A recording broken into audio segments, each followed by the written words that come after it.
이제 마이크를 미스터 네. 마켓 김포로님께 넘기도록 하겠습니다. 자, 오늘은 뭐 이 경제 뉴스인지는 잘 모르겠습니다만은 뭐 하도 관심이 가는 뉴스기도 하고 경제적으로도 해석할 바가 좀 있은 것 같아서 픽을 해봤는데 헤드라인 한번 주십시오. 미국의 경고, 너의 무기 제공하면 국제사회에서 대가 치르게 될 것이다. 아, 요새 분위기 좀 무서워요. 저도 어제 좀 시니어 분들하고 저녁을 먹었는데 야, 이게 좀 심상치 않냐? 뭐 이런 얘기들을 아니 뭐 심각한 건 아니에요. 한국 한반도의 지정학적 리스크라는 게 뭐 올해 뭐 작년 얘기가 아니니까.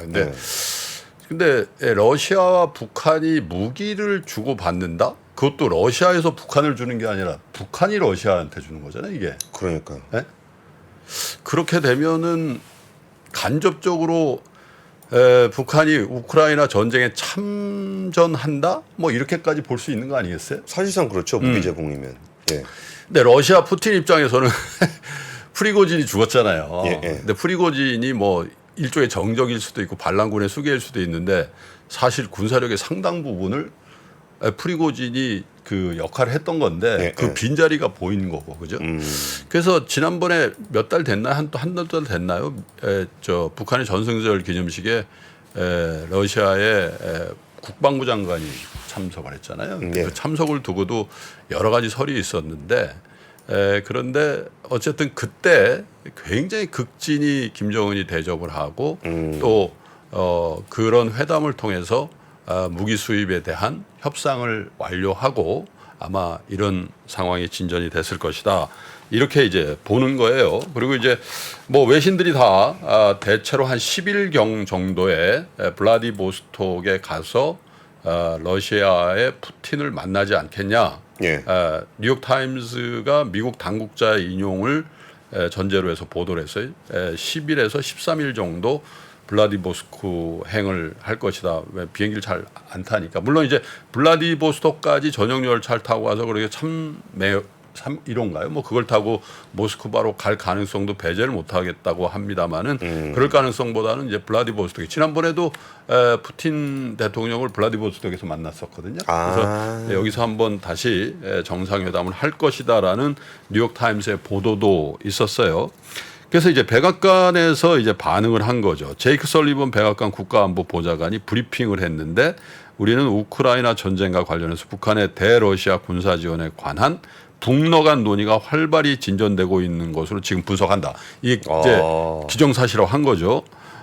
우리는 북한이 러시아에 무기 공급을 하지 않는다는 공개적 약속을 준수하고 우크라이나 사람들을 죽이는 데 쓰일 무기를 러시아에 공급하지 말 것을 북한에 계속 요구할 것이다. 이렇게 공식적인 브리핑을 통해서 얘기를 한 건데. 근데 뭐 미국이 북한한테 요청하면 귀등으로나 들까요? 아니 그러기도 하지만 또 미국도 어쨌든 우크라이나에 대규모 그 무기 지원을 하고 있고 러시아 사람들을 죽이는 데 쓰고 있잖아요, 이게. 뭐 그렇긴 그러니까 하죠. 이게 어떤가 이런 생각을 들게 하긴 하는데 어쨌든 이런 이제 그 뭐 외교 안보적인 부분까지 분석할 능력은 저는 없습니다. 그런데 이런 것들이 금융시장에도 변수로 작용할 거라는 거는 분명한 것 같아요. 오늘 아침에도 그 국제유가 얘기를 하시면서 빈살만과 푸틴의 어떤 그 암묵적인 합의 이런 것들에 대해서 얘기하잖아요. 그래서 제가 언젠가부터 스트롱맨들의 연합이 굉장히 견고해질 가능성이 있다. 그 스트롱맨이 누굽니까? 중국의 시진핑. 왜 스트롱맨인가요? 10년을 하고 더 하는 거잖아요. 그쵸. 그 룰을 어기는 거예요. 스트롱맨이라는 뜻이라는 게. 그리고 뭐 김정은은 왕조 국가의 3세고. 그죠? 푸틴 대통령이 우리 김영삼 대통령 때부터 대통령이었다면서요? 그러기도 하고 그 아저씨는 대통령을 헌법을 하다가 더 3년이 못하니까 총리하다가 총리를 대통령 시켜놓고 다시 그렇죠. 세상에 그런 뭐 어딨습니까? 거기다가 이제 빈살만은 나라가 자기 거잖아요. 왕정이죠, 왕정. 왕정이죠. 거기다가 사실 그 빈살만하고 가장 앙숙인 나라가 이란인데 이란하고도 악수를 하잖아요. 누구에 의해서? 시진핑에 의해서. 그렇죠. 거기도 스트롱맨이잖아요. 그래서 뭐 터키 에르도안 뭐 여기는 뭐 자원이라는 측면에서 좀 다릅니다만은 그래서 일종의 빌런으로서 김정은이 한 단계 격상하려는 노력들을 하는 것 같다. 사실 위상이 좀 달라지잖아요. 푸틴하고 악수하고.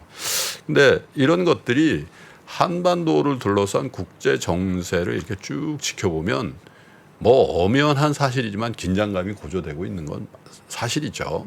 기본적으로 뭐 그런 분석들도 있잖아요. 중국이 이제 대만을 어떻게 할 거냐가 가장 관심사인데 그 대만에 대한 어떤 공략 이런 부분들의 지체, 그러니까 이 뒷덜미를 잡고 있는 게 우크라이나 전쟁이라고 그렇게 해석하는 분들도 있지 않습니까?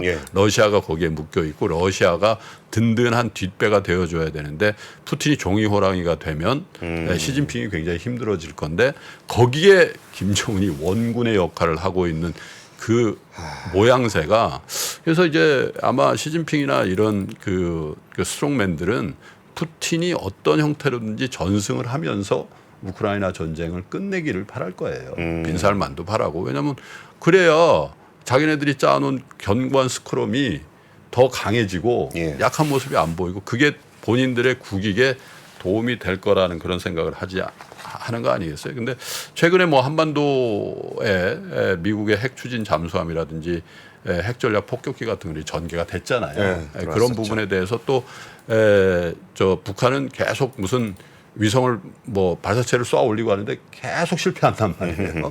이제 그런 부분에 대해서도 위상을 좀 재정립하고 또 북한 내부적으로도 경제가 지금 엄청 힘들다는 거예요. 아유, 그렇겠죠. 그래서 그런 내부의 어떤 거기도 여론이 없겠습니까? 사실 우리가 잘 몰라서 그런 거지. 아무리 뭐 왕조 국가라지만 그 민생고를 어떻게 다 그렇게 장악을 하고 통제를 할 수가 있겠어요. 그래서 그런 부분에 대한 어떤 누수 현상 이런 것들에 대해서도 대외적인 어떤 위상을 강화하면서 조금 넘어가는 이제 그런 효과도 누린다라는 거죠. 그래서 어제 경희대학교의 서정건 교수하고 그 미국 정치 전문가잖아요. 인터뷰 녹화를 해서 아마 이번 주말에 저희가 올려드리겠습니다만은 우리가 이제 9월 이제 중순 향해서 갑니다만은 미국 대선이 딱 1년 2개월 남았어요. 미국 대선 전으로 들어갔을 경우에 한반도를 둘러싼 이 국제 정세가 어떻게 전개될 것이냐. 지금 현재는 미국 대선에서 공화당의 유력 후보는 당연히 트럼프입니다. 근데 우리는 트럼프 대통령, 전 대통령의 어떤 사법적인 리스크에 대해서 굉장히 보도가 많잖아요. 실제로 몇 건에 대해서 기소를 당한 상태고, 그죠? 그런데 미국은 저 공민권, 그러니까 피선거권이 제한을 안 당하더라고요. 아, 그래요? 옥중 출마한 경우도 있고요. 옥중 출마네요. 1920년대에 유진 뭐더라 그런 사람이 옥중 출마를 물론 졌죠.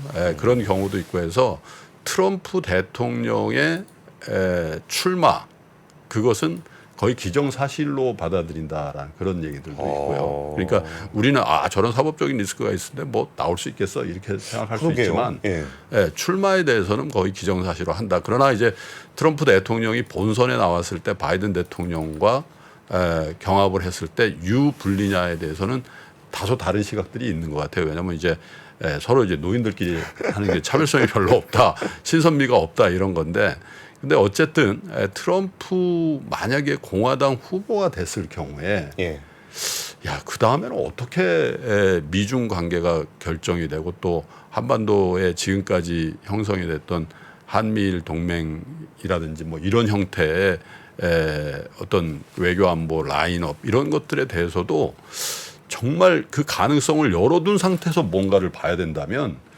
우리의 어떤 금융시장에 대한 그 입장이라든지 이런 것들도 굉장히 많이 다를 수 있겠다.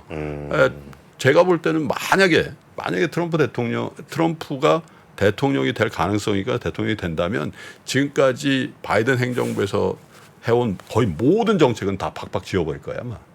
근데 사실 우리나라는 지금 그 트럼프 대통령 때하고 다르게 바이든 대통령 시절에는 굉장히 좀 공고하게 얘기를 진행을 하고 있잖아요.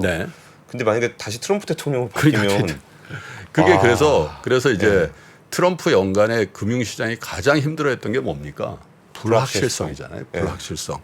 그래서 내년에 대한 경기의 전망, 왜냐하면 이제 내년에 이제 연준이 비교적 완화적인 스탠스로 돌아설 것이라는 기대도 있고 또 경기 침체의 한 복판을 지날 것이라는 기대도 있는데 가만히 생각해 보면 내년에 미국의 대선전을 앞둔 상황에서의 불확실성의 고조라는 거는 올해 작년보다 훨씬 더 강할 수가 있죠. 사실 코로나가 이 어떤 경제적인 측면에서의 불확실성을 준 건 사실이지만 정책의 어떤 그 예측 가능성은 굉장히 높았던 그쵸? 거죠. 예.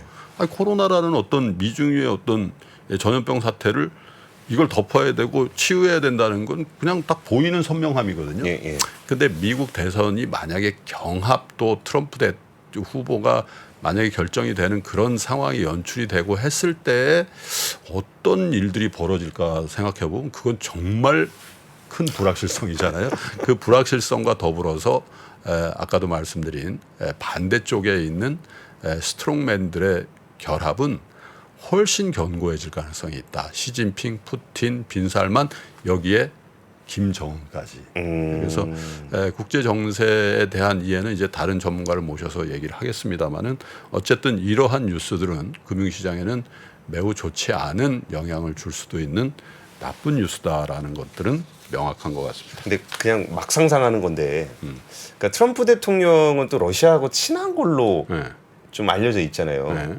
그러면 여기에 우리가 이제 지금 바이든 행정부를 중심으로 해서 뭐 유럽이나 서방 중심으로 한 스크럼 만들고 있고 네. 저쪽은 이제 뭐 중러 이렇게 만들고 있는데 미국이 만약에 러시아 쪽에 붙으면은 판이 어떻게 되는 거예요? 근데 뭐 네, 거기까지 상상하지는 않기로 하고요. 네. 어쨌든 미국 대선이라는 게 뭐 대선 기간에 뭐 주가가 오른다는 설도 있고 그런데 어쨌든 내년에 있을 미국 대선은 어느 때보다도 훨씬 더 불확실할 것 같다. 그런 생각. 왜냐하면 바이든 대통령이 압도적인 지지를 받는 대통령이 아니잖아요. 그쵸. 그리고 나이도 있고 80세란 말이에요. 미국 나이로. 그래서 그런 부분도 있고 또 이 트럼프라는 불가측한 이 경쟁자가 부상하고 지금 원사이드해요. 더블업 이상이에요. 지지율이. 당내에서. 그래요? 네. 오. 2배 이상 차이 나요. 지금. 와. 당내 지지율이. 우스갯소리가 아니네요. 아닙니다. 예, 그런 부분들도 사실 점점 이제 연말로 가면 갈수록 우리의 눈앞에 현실로 다가올 가능성이 더 많아 보입니다. 알겠습니다. 오늘 뭐 글로벌 정치 관련한 얘기를 좀 네. 나눠봤고요. 그러면 이제 박병창 이사님 만나러 가보겠습니다. 장 시작 전부터 종료까지 쏟아지는 수많은 뉴스와 정보들. 이 중에서 어떤 것이 투자에 정말 도움이 되는 정보일까요? 3프로의 증시 셔터맨 박근영 마스터가 직접 정보를 선별하고 투자의 힌트를 드립니다. 시간도 아끼고 투자 아이디어도 얻는 시간, 박근영 부장의 마켓 힌트와 함께 하세요. 자세한 사항은 3프로 TV 앱과 홈페이지를 확인하세요.